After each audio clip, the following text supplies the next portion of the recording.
y'all.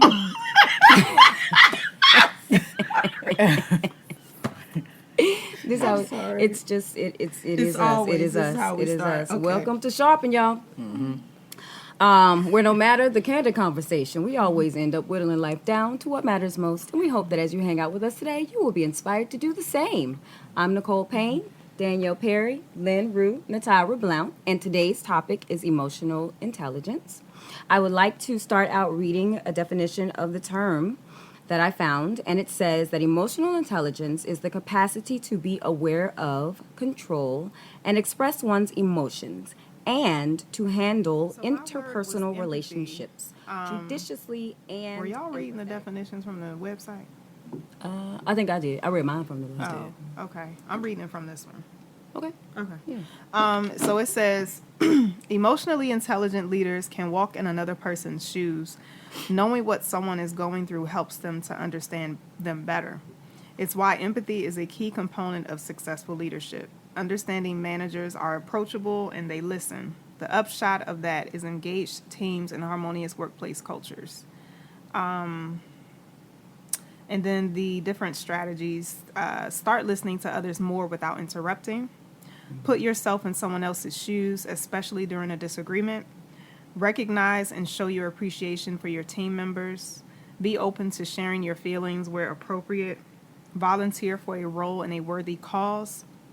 Practice loving kindness, meditation, or mindfulness. We gonna say meditate on the word of God. Yeah. And you can still practice loving kindness. And work on your body language and reading that of others. So empathy, I think for me, when it comes to empathy, if I'm not careful, I'll over empathize. And what I mean by that is I've always been the kind of person to look at things from another person's shoes, but that can become people pleasing. Mm-hmm. That can become a hindrance if I'm not careful because I'm discounting or discrediting what I'm actually feeling because I'm so focused on them. Mm-hmm. So I actually have a tendency to over empathize, and that just goes into being anxious and being worried, and I wonder what they thought about that. How did they feel about that? And it just becomes too much.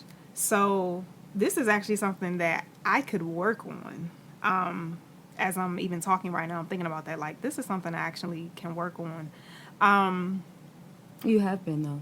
I have been? Mm-hmm. Oh, okay. I can think of instances where you were talking about when we did the generosity episode. Mm-hmm. I think you were out. But we did the generosity episode, and you were talking about how you don't always have to give people an explanation as to why you can't be generous. Right. Like, I think that points to you working on, I don't always have to go. I don't always have to over empathize. I don't always have to think about what the result is or what they're going to think about me. Like, you allowing God to help you work on that. Yeah. Mm-hmm. Yeah. Thank you for that. Mm-hmm. Now, I think when I am doing it correctly, it definitely is beneficial to whomever I'm empathizing for, because my heart just goes out to that person for whatever it is. And so I like when I'm able to pour into people. I like when I'm able to give wisdom and pray with them and pray for them or whatever the case may be.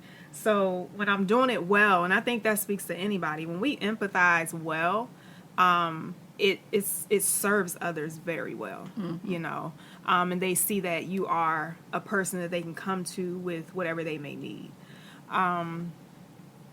So yeah, and I thought about those toxic thinking traits. I don't know if you guys were able to look at them, but my old therapist, she sent me basically a list of toxic thinking patterns, and 2 of them stood out for me. One of them is magnification. Mm. And that's blowing things out of proportion or inappropriately shrinking something to make it seem less important. For me, it's more so the blowing things out of proportion. If I'm not careful, like I said, I'll overthink things, or I'll begin to just take on another person's emotions and feelings. And you were kind of talking about that earlier. But I do it in an unhealthy way if I'm not careful. So it's the magnification. It's taking something small. What's that saying? Taking something out of molehill. Making a mountain out of a Yeah, molehill. yep. Mm-hmm. That's what I have a tendency to do. Like, I'll just take something so small and blow it up, and it's like, but it's not that serious. Mm-hmm.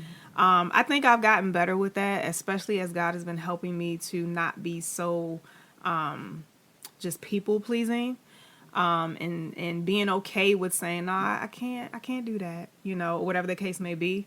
So yeah, it's still something that I'm working on. And then the other thing that I thought about was the pattern that's called personalization. It says blaming yourself or taking responsibility for something that wasn't completely your fault. Mm-hmm. So again, it's like, if I'm not careful, I'll just take on all of this guilt when really I wasn't the person that started whatever the situation is. I'll kind of just take it on and be like, well, I apologize. But that's people pleasing, and that's not allowing the situation to be what it is. So granted, I think that God is definitely helping me with this, and I know that I've grown a lot.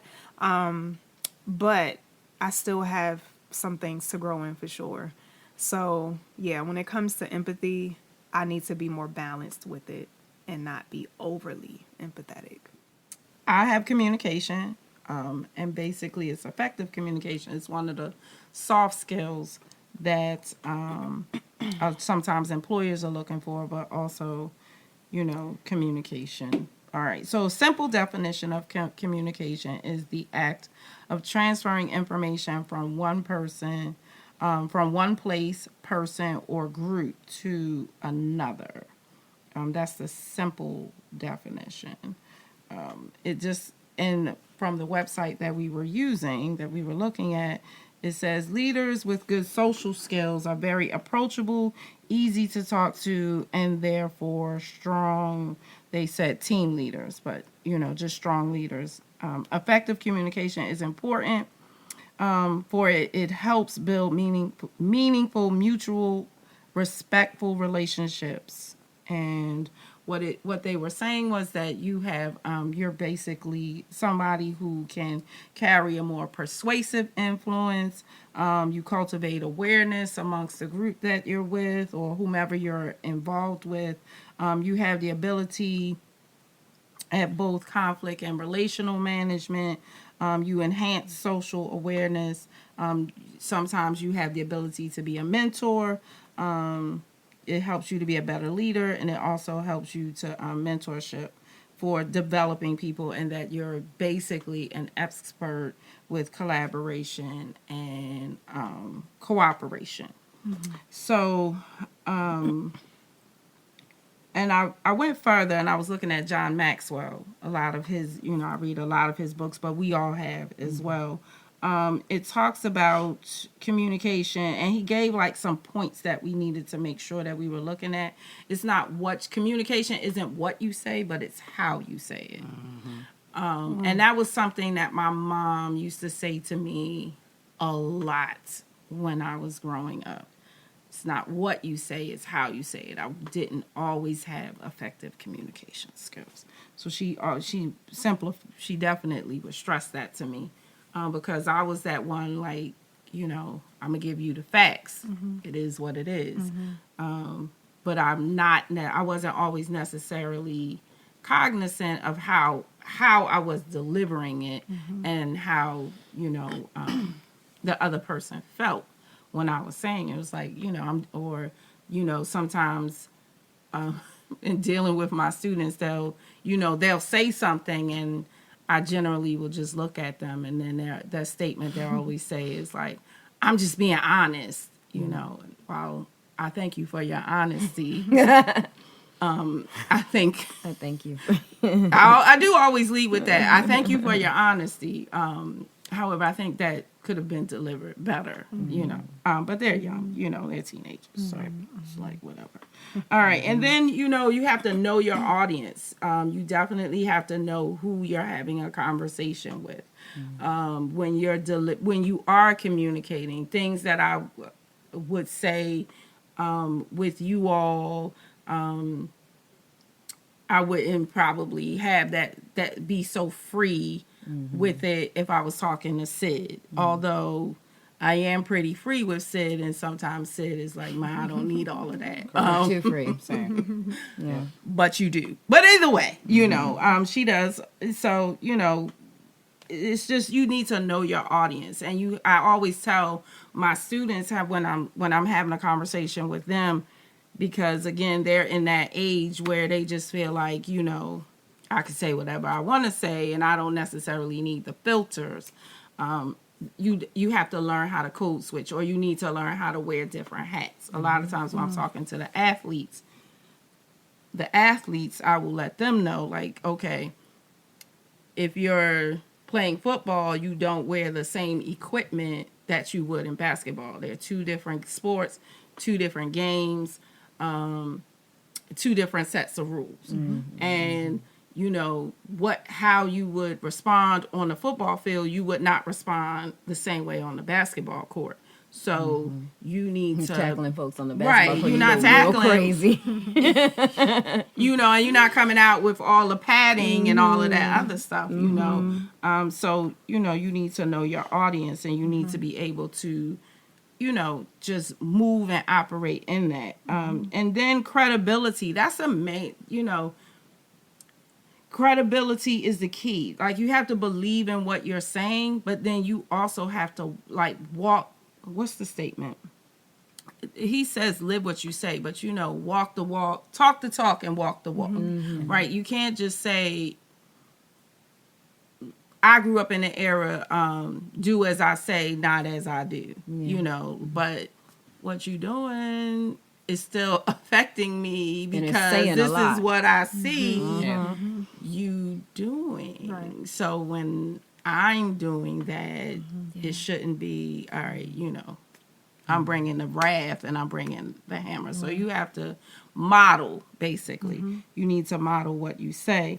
And then the last one was seek a response and action. And when you're talking, you have to give something to feel, remember, and to do. And so, yeah, you just want to make sure that you have action. But also when you're communicating, you want to be clear. I always tell the students, you want to be clear, you want to be concise in what you're saying. You don't want it to be vague. If I say I want ham and pineapples on my pizza, you know, and the server gave me pepperoni, that's not what I asked for. And just like, you know, be really clear about what you're saying. But also, I think definitely in this day and age, you have to know what you want. And that comes with self-awareness. That comes with, you know, what motivates you. That comes with being empathetic, of course. But just know who you are. And when you know who you are, you're going to communicate that. But you need to also remember, like, your audience when you're talking. How I talk to, I learned early, I couldn't talk to Dante the way my grandmother talked to my grandfather. That wasn't going to work. If I did, you know, if I still wanted to sleep in the same room with my husband now, you know, my grandparents, they was in separate rooms and that worked for them. But, you know, that wasn't what I wanted to do. So I needed to, you know, seek God on how do I effectively communicate with my husband. You know, I grew up where there was a lot of yelling in my house. It was a lot of yelling in my house, where I'm not going to say that I didn't scream and holler. But I will say that I also tried to communicate differently with my kids. Now, it wasn't a perfect pirouette. And they will tell you that. And I'll be like, whatever. But You know, you just you got to know who you are. You got to know where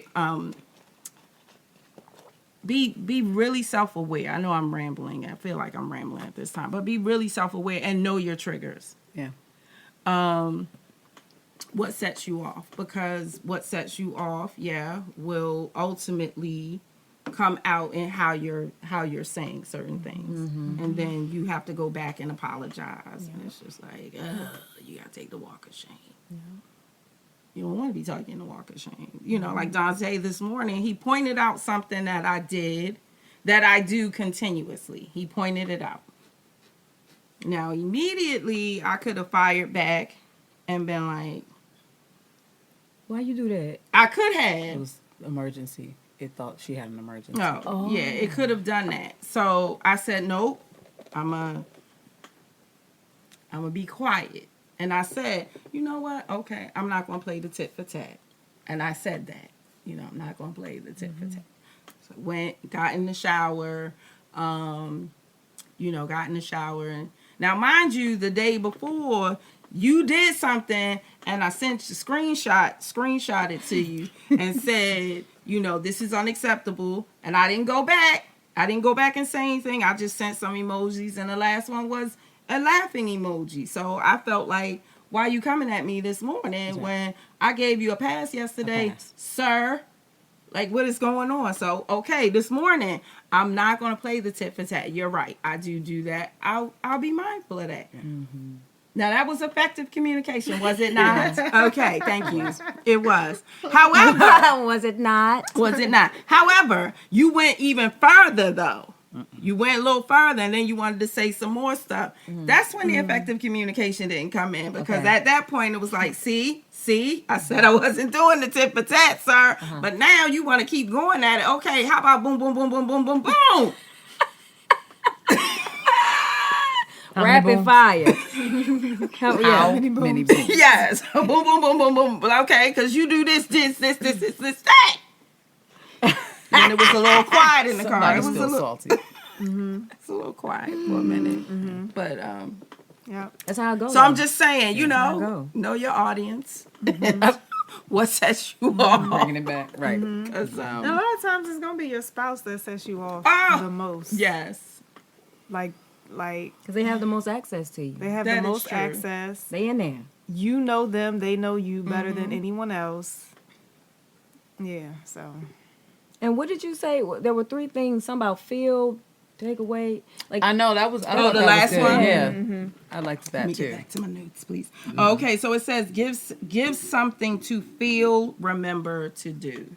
when you're communicating. When you're to someone else. as you're seeking a response. Okay, from your audience or from the dialogue that you're having back and forth. And I often find that with that has to be, that's a lot that Dante and I have to make sure, like when I'm seeking a response, okay, what are we doing? After we've had this communication, because sometimes the communication will be, okay, we just did it. We just talked. There's no application. It's no application, or there's not a, okay, these are the next steps. Yeah.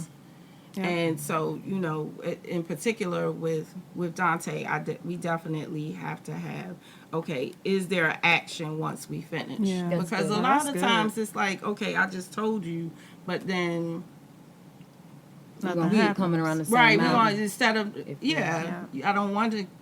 It's in particular if it's something that you don't want to keep having to linger over, right?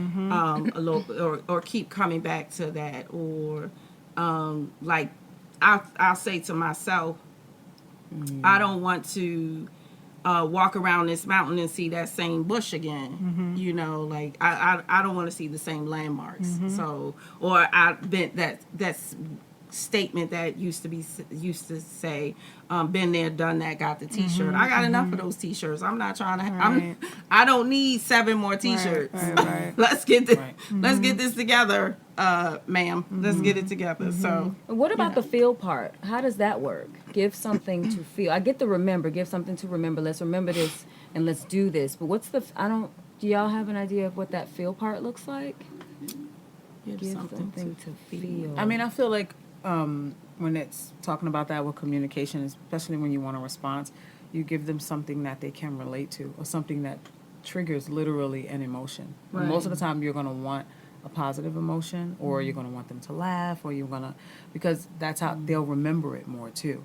If when people give, I was listening to a pastor and he said, well, people don't remember whole sermons. He said they remember, but they remember points and they remember stories. And I think that story is the part where you give them something to feel, because when somebody's being very authentic, my students lean in. Like when we're learning and discussing a text or whatever. But when Miss Blount has a Blount story, when I say, oh yeah, because my sons, I mean they're. Which son? The big one or the small one? Like they haven't, because it's more personal, and so you go from connecting here, and now we're connecting. Now we're connecting here. Absolutely. I think that's what I feel like it means, and I know that's an effective way to reach an audience. Definitely. That's an effective. Get them to laugh. Yeah. And give them something really authentic to where they see I'm being very transparent right now. So this is where I am, and people lean in. People lean in with that. That's true. It's true. They do. I know with Dante, sometimes the words, sometimes I'll have to preface when we're having a conversation. I'll say, I don't need you to just hear my words. I need you to hear my heart behind what I'm saying. So that, that for me, that lets him know I need you to be actively listening and be in with this conversation, as opposed to, I'm just listening.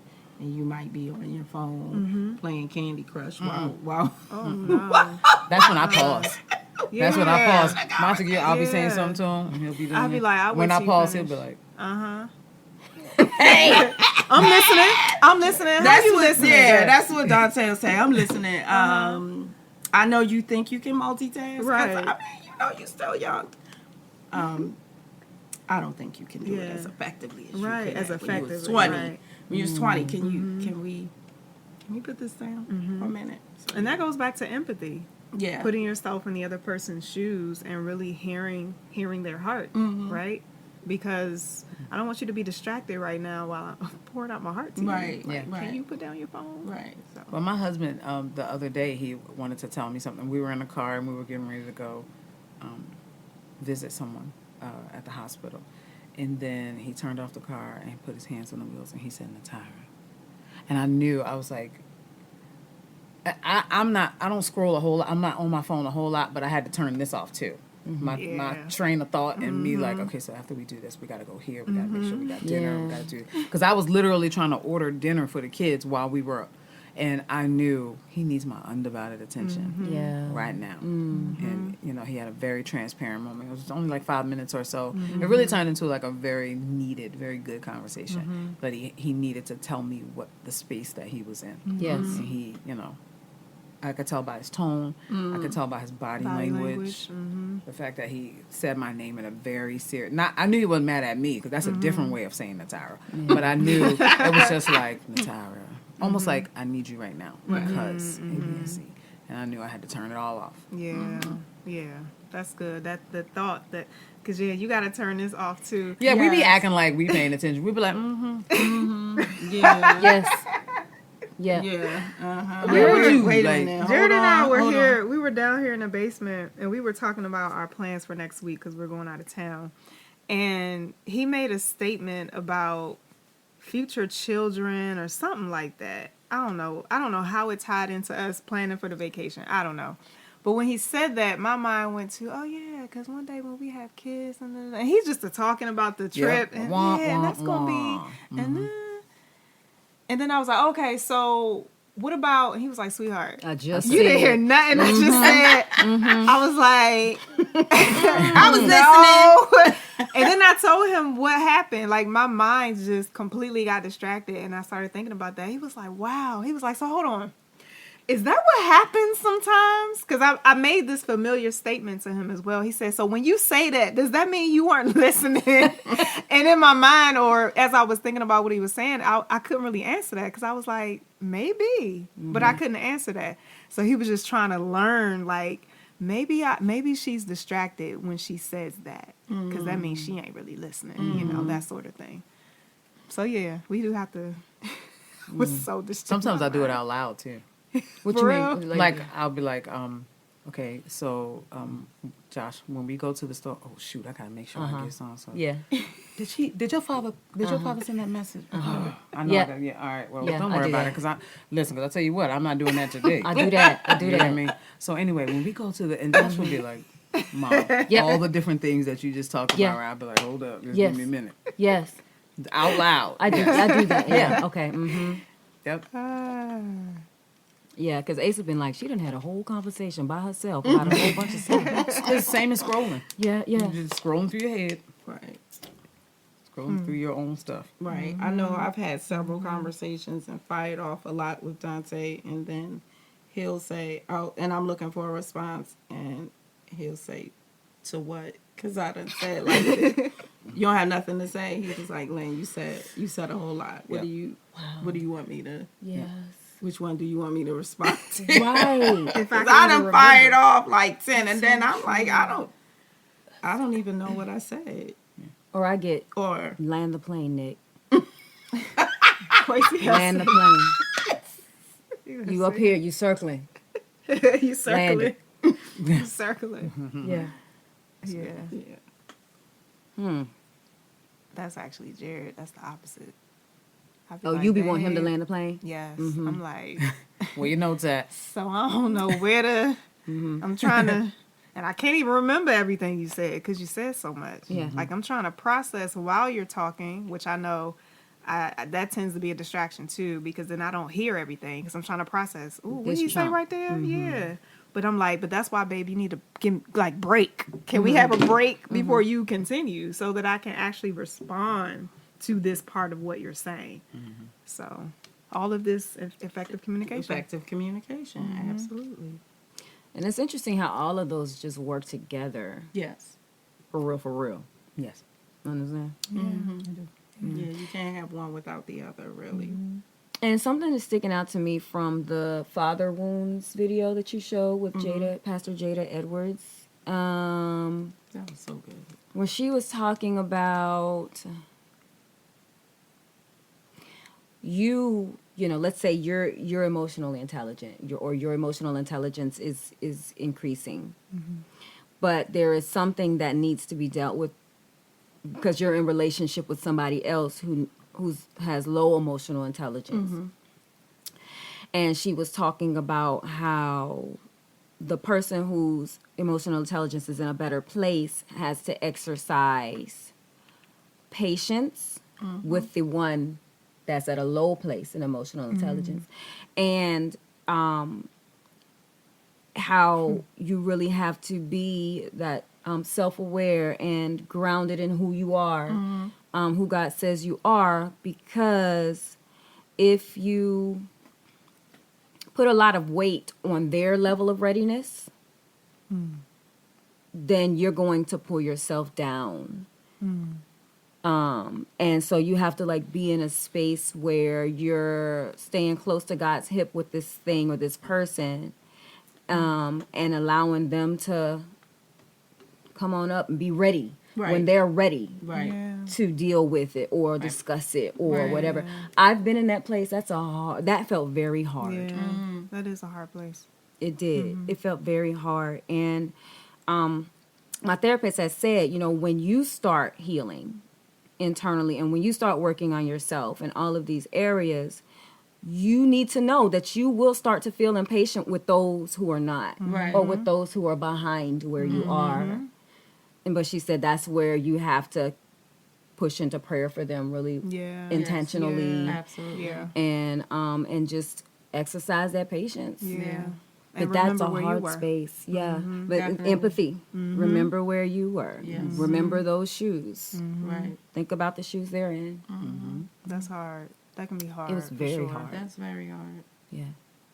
and not depend on their maturity to foster yours. Right. Because you need to let God work on you. Right. And him working on you is not contingent on the work he's done in the people around you. Right. Yeah. And also be okay with the fact that that person may never mature. May never mature, period. But then also may never mature to the level that you're at. Expecting. Right. Yeah. That expectation. Like, you need to come on up. Level up. What you doing? Like, you need to come on up here where I am. Because they just may not. You know, in particular, I know that when in talking about the Father Wounds video, my dad wasn't, at the end of his life, he was no longer able to even verbally communicate with anybody. So for me to continue to look for him to say, you know, or look for him to be able to say, I'm sorry for all, you know, for not being there or not doing what he needed or what he should have done as a father, even. That never came because he couldn't even verbally speak. So I definitely had to depend on God and draw closer for my level of maturity. So yeah. There's this lady in the Bible study that she shared her testimony about there was like a 5-year span when her husband had like turned away from God. Like he started out believing and then something happened and then it was like for 5 years he just didn't want anything to do with God. He had said he was never going to go to church again. Don't ask him to go. And she, you know, this threw her because this was her husband, her leadership, head of her home, the father of her children. And they started out as believers. And so she was like going to God, like, God, one, I know you told me to marry this man because she said she was about to be single for the gospel. But God put him in her life. And they got married and whatever happened. And then he's starting to act this way. And I only imagine how that would affect me in my marriage with Quasi. Like, what? Are you crazy? Right. And so she said that she went to God and was like, what's up? Like, I'm frustrated. What are you doing? What is happening? And she said that God told her, basically, I got him. You keep praying for him. You keep living the way that I am growing you to live and treat him like he is who I said he is. That's the part that got me. Ooh. Because in my mind, I'm like, you ain't going to church. You ain't setting a good example for your sons. And you want me to treat you like you doing all of this? You know what I'm saying? And she said that she did that to the best of her ability. She kept praying for him over those 5 years. And one day he came to her and said, hey, before we go to bed, I want us to pray together. And she was saying in her mind, like, I think he had texted her or something. So she was away from the house. But when she got home, she was, okay, this is great. But then the longer that time went through the evening, she was like, all right, but this ain't going to last. Like, I'm going to see if he really, because it's been like 5 years. And sure enough, he remembered. He said, no, I want to pray before bed. And at some point he was like, I want to go back to church with y'all. And now they're Wonderful. You know, back in stride. I don't know how long ago this was, but that was just a testimony to me, and it made me think whatever somebody just said when we were talking about the patience and the, you know, understanding you're here, but this other person is here, and just giving that to God. Really, it made me think about that testimony that she shared. That's wonderful. Yeah, that is huge because one is your husband, right? So this is the person that you're married to, so you see this person every day, like they're in your house, Right. And I think about that applying to children as well, right? When they're not living up to what you know they have the capability to live up to, but they're living the opposite of that, to still hold on to what God has said. Yeah. To still keep them in prayer, to still know and just know God, you said this about my son. You said this about my daughter. One day they're going to get their act together and they're going to be all right. Right. So, yeah, it's hard. It's your household. Like, Yeah, it's like hard. it's in your face every day. Like It's you in don't your leave face. it. You can't. Yeah, she said she was about to be Yeah, single. she said for the she about to be gospel. singing for the gospel God, and you told me to marry this man. Like, what you doing? Correct. All right. Okay. This was a full conversation. Yeah, It was. It was. Good conversation. To stay connected with us, check the show notes for the direct links to all the platforms where this podcast is available, or keep watching right here on YouTube. And if this podcast helps to build you up in any way and you want others to benefit too, please like, subscribe, comment, and share, as this helps to get the word out. This podcast is also a part of the Just Be brand, which you can follow via the links in the show notes as well. There's merch and all there, y'all, including my book. I forgot it today. Just Be Child, which can be purchased. Just Just be y'all. Sorry. That's what I did. I said, She took a plural. Child, y'all. Y'all. Exactly. There's merch and all there, y'all, including my book, Just Be Child, which can also be purchased on Amazon. Thank y'all for being with us today at Sharp and Where, no matter the candid and foolish conversation, we always end up whittling life down to what matters most, y'all. And we hope that as you hung with us today, you were inspired to do the same. We'll see y'all next time. Bye. Bye.